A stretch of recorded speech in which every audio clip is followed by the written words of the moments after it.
ধোসা তৈরি করা দেখাবো। তার জন্য নিয়ে নিলাম চাল আর ডাল, 3-4 ঘন্টার জন্য ভিজিয়ে রেখে দেব। তারপরে ভেজানো হয়ে গেল, তারপরে আমি এটাকে জল ঝরিয়ে বেটে নেব।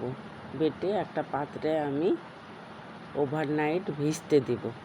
এরপরে আমি একটা কড়া নিলাম, কড়া নিয়ে তেল গরম করে নিলাম। তেল গরম হয়ে এলে তার মধ্যে ছোলার ডালটা আমি ভেজে নেব।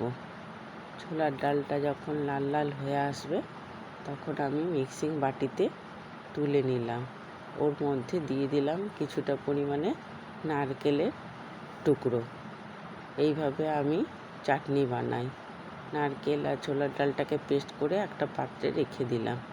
এবার কড়াতে তেল দিলাম, দিয়ে শুকনো লঙ্কা, সর্ষে ফোড়ন দিয়ে দিলাম।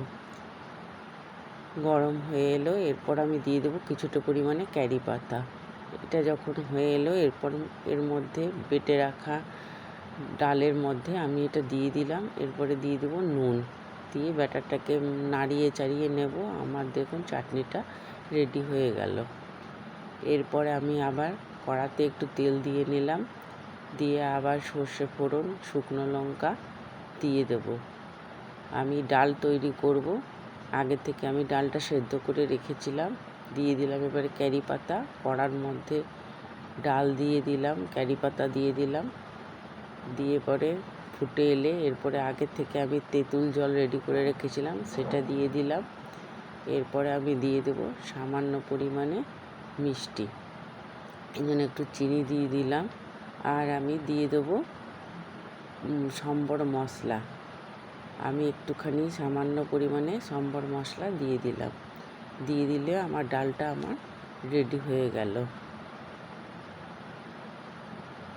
এরপরে আমি আবার কড়াতে গরম করব সর্ষে ফোড়ন, আদা, লঙ্কা, পেঁয়াজ, যেটা আমি আগে থেকে কুচিয়ে রেখে দিয়েছিলাম।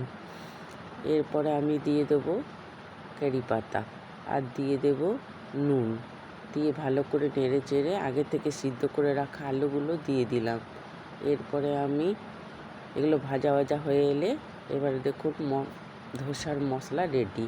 এবারে আগের থেকে রাত থেকে ম্যারিনেট করে চাল ডালের পেস্টটা আমি নিয়ে নেব। একটা ফ্রাই প্যান নিয়ে নিলাম, তাতে একটু নুন জলের ছিটা দিয়ে দিলাম। একটা কাপড় দিয়ে পুছে নিয়ে ব্যাটারটা আমি দিয়ে দেবো, দিয়ে ভালো করে গুলিয়ে নেব যাতে গোটা প্যানটাতে আমার লেগে যায়। এরপরে যখন এটা লাল লাল হয়ে আসবে তখন আমি সামান্য পরিমাণে তেল দিয়ে দেবো।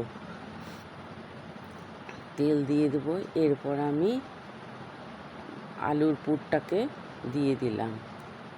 দিয়ে পরে দুই দিক থেকে আমি ধোসাটাকে মুড়ে নিলাম। দুই দিক থেকে মোড়া হয়ে গেলেই দেখুন আমার ধোসা রেডি। এইবারে আমি ডাল আর চাটনির সাথে ধোসাটাকে আমি সার্ভ করে দেবো। কেমন হয়েছে বন্ধুরা তোমরা বলবে আর পাশে থাকবে।